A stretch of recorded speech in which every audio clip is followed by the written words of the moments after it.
Thank you, Dr. Finger. Good evening, ladies and gentlemen. It is my pleasure to be here and to share with you my early experience with Envista Toric IOL, in which I have no financial interest.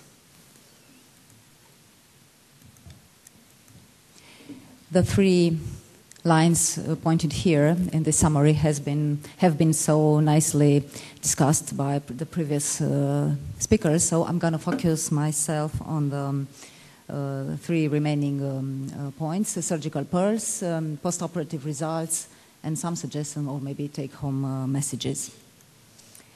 Dealing with premium IOLs and with toric IOLs means that the surgeon has to take some extra care. And that means some pre-operative concerns and some intraoperative concerns. Pre-operative concerns, I mean, this is getting the correct K readings, and it is still a debate which is the best method to have the correct K readings. The correct biometry, and for us this is clearly the immersion and IOL master, and getting an accurate marking of the cornea. What we do at the slit lamp using the Purkinje reflex. There are also some intraoperative concerns demanded for any premium IOL, and that means perfect surgical technique, beginning with a perfect CCC, up to the final in the bag positioning. You will have, here you will see a movie. This is my very first Envista Toric IOL.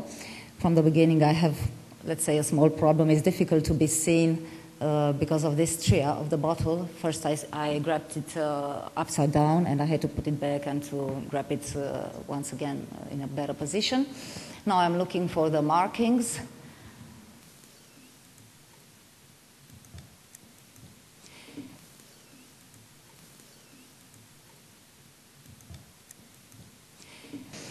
And then now it's very important how we put it in the cartridge.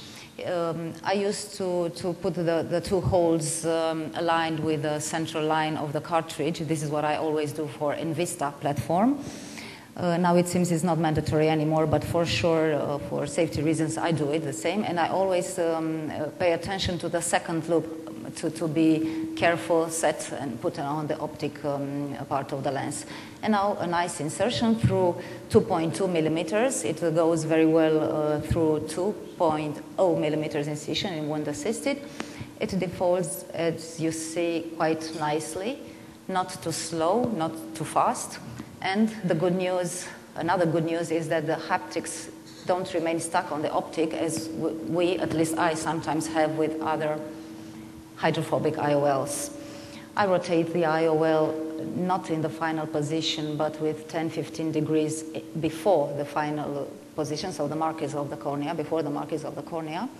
A careful bimanual wash of the OVD, completely washing, especially underneath the IOL, as it has been said previously. Why is that? Because we don't want to leave any space between the IOL and the posterior capsule.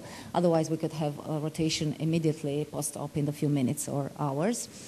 And after that, after finishing the complete washing of the OVD, we rotate again the last 15 degrees in the final position. Here again, the markings are quite short, so the pupil, we don't have a perfect mydriasis, sometimes it's quite difficult to see these markings, or if there are some pseudoexfoliation, again, the surgeon must pay a lot of attention to these marks. They are well aligned on the markings. My markings on the cornea are done with very fine scratching with a 26 gauge needle, and after this fine line I have the colored, the dyeing of them.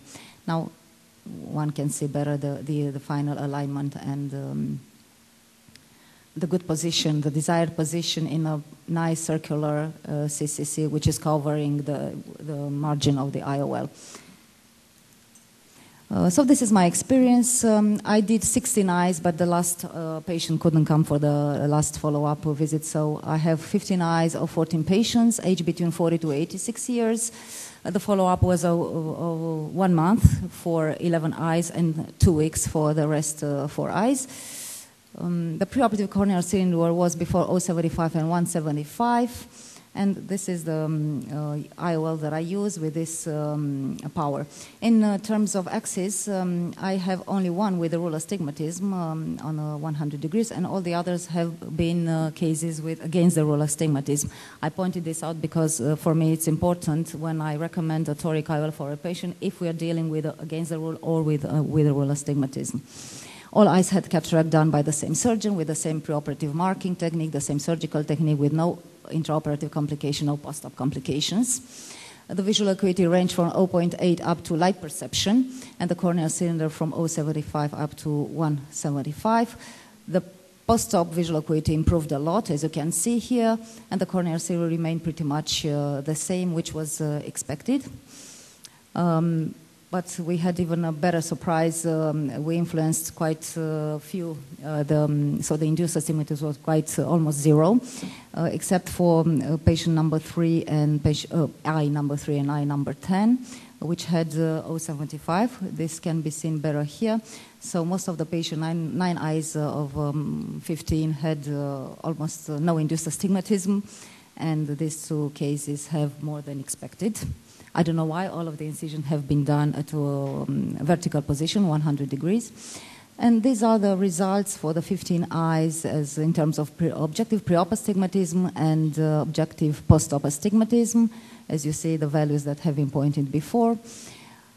Subjective refractive astigmatism is not always the same as you know with the objective, but there are no big difference. Anyway, the results are much better in subjective refractive astigmatism, so the patient were happy without any cylinder correction, or anywhere with lower than the objective value.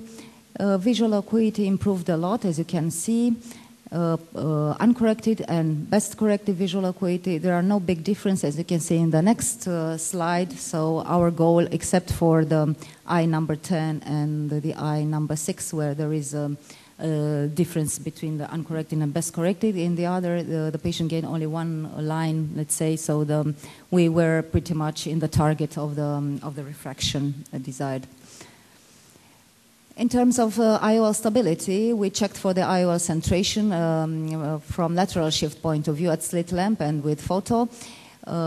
First day versus the final control at 1 month. All cases had IOL body completely covered by the CCC, so there was no lateral shift, markings aligned with the Burkinia reflex, no tilt at 1 month, and we also measured the rotational stability at the slit lamp and photo. What we did at the slit lamp is what you see here. We put a very tiny light and we measured the axis, but it has not been said, must say, it is very important, the head position, strictly vertical position, so it's not only a lot of a technical way to measure the axis, but one has to pay attention to the vertical position of the head. And again, now the first day post-op and the 1 month post-op, what we took some markings like this vessel here, or this one here, or this pigment here and here. And we made on the computer some lines. We don't have a special program for this, but I think it is available. We don't have it. And we made some marks, a line between this marking here. It's quite difficult to be seen from this angle. And from the and between the markings. And this is how we measured the angle. And we managed to be quite precise, let's say. These are the results in the day 0, day 1, and 1 month, or for the last eyes, 2 weeks post-op. I highlighted here 3 eyes, which I was not happy with.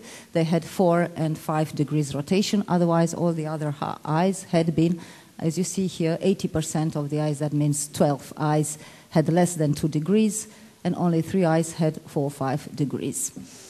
I would keep in mind the 5 correct things that any surgeon who wants to start implanting toric IOLs: the correct K readings, the correct biometry, the correct preoperative marking of the cornea, correct and known value of the own surgical induced astigmatism, and correct surgical technique. Having in mind all these previous issues, the refractive results are quite very good and the patients are very happy. In comparison with the standard IOLs, there is a small learning curve concerning the pre-op axis marking of the cornea. and the IOL positioning on the right axis, so on the markings of the cornea. In comparison with other toric PC-IOLs, there is no learning curve, as a matter of fact. Of course, a longer follow-up is necessary for the long-term IOL stability and refraction, and I'm thinking especially to the capsular bag changes. Sometimes, or most of the time, we underestimate the value of the bag changes in time, and that would lead to changes in stability and in refraction. And of course, it is too early to evaluate the PCO rate, but that will be with the future.